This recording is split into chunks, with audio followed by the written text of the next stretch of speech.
Hi, this is Paul Berg with Russian River TV. In May, I got an email from the local slow food convivium announcing a lamb and goat roast. And when I saw that the event was at the home of Rick Theis, I figured it would make for a great video. I've known Rick for many years, ever since he was with the Russian River Grape Growers Association, and now he's training young activists involved in sustainability issues through the Leadership Institute for Ecology and Economy. I knew that Rick and his wife CJ had recently built an environmentally friendly home near Sebastopol, so I was excited to visit. The idea for this event was to roast locally raised lamb and goat in Rick's wood-fired outdoor oven on Monday afternoon, Memorial Day. The oven needed to be heated up overnight, so we went for a visit Sunday afternoon. Rick explained the oven and the plan. Stuff that'll start easily. You have this box of bricks, and then you cover that with about 18 inches of straw that is mixed with a slurry of adobe, and you get that nice and juicy, and you just pile it over the brick box, and we let that dry a week, and then the next week we came back and made adobe with just a little bit of straw and lots of clay and lots of sand, and we put about 4 inches of that on top of the straw. It's a fire brick that can withstand intense heat, and in fact the cement we used was also specially made for kilns, so it can withstand temperatures. We get up to about 1700 degrees in here.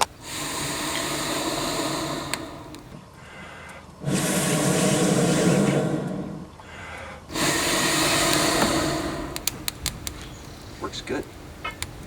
Always surprises me. Probably in 4 or 5 hours these will be pretty well burned up, and so before I go to bed tonight I'll come out and I'll load the whole oven up with more wood, and then I'll put bricks in front to leave just a little air passage, so you kind of damper it down, so that'll stay and smolder or burn very slowly all night long. When we came back on Monday morning, food prep was well underway.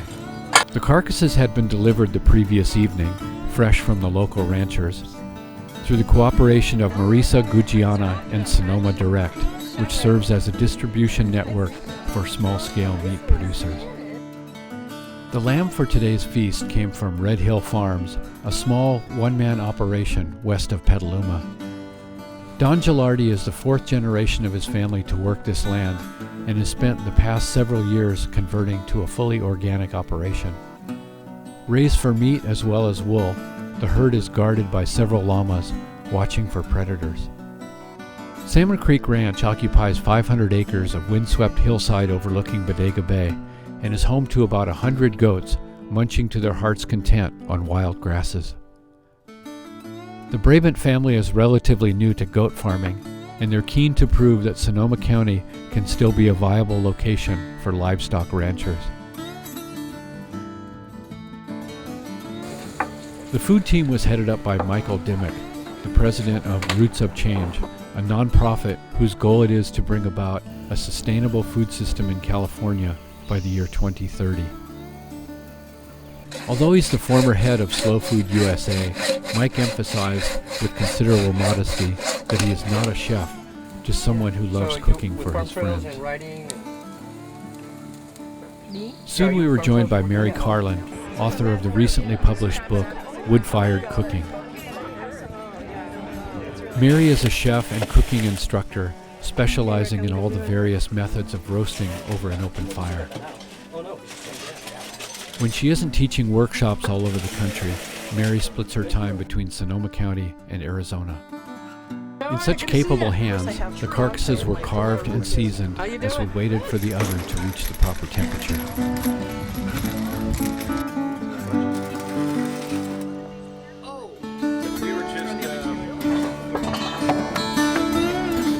Yeah, about 600 in there. As the meat was being prepared, guests began to arrive. As folks mingled, I got a chance to chat with Paula Shatkin, who explained to me a bit how slow food operates. There's a part that's about convivial, and there's a part that's about the pleasures of the table and about sharing. And this is a really interesting organization that combines music, art, pleasure, and food.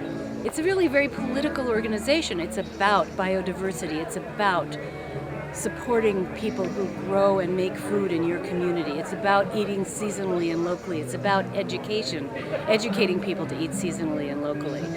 So that's a component of every one of our events.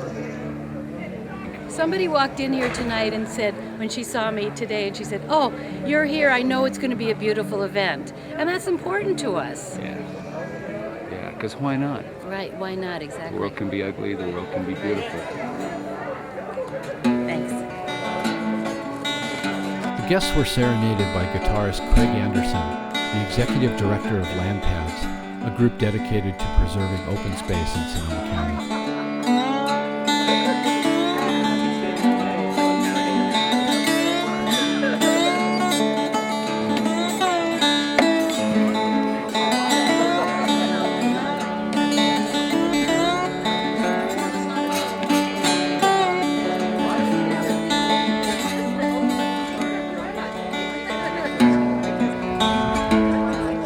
I've always had a fondness for the distinctive taste of spring lamb, and at Russian River TV, we've already been doing some exploration into the viability of local goat production.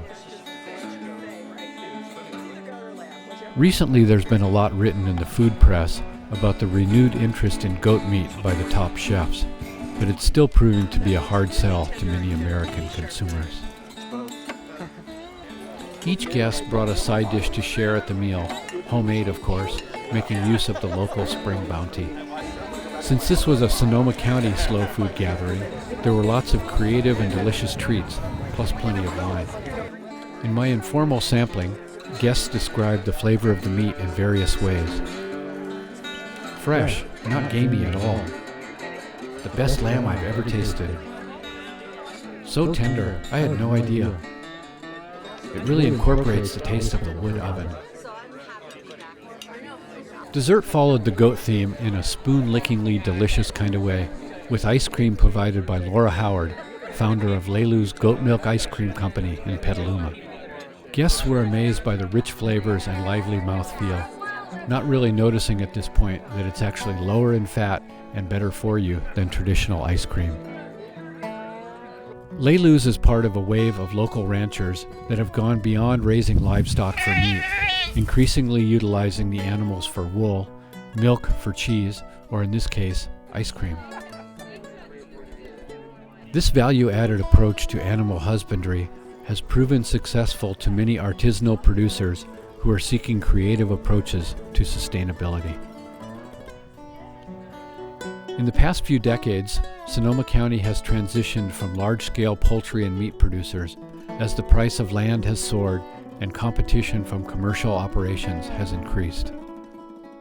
For local ranchers to survive, consumers need to see the value not just in the price per pound, but in the flavor, freshness, and environmental benefits from local sustainable production.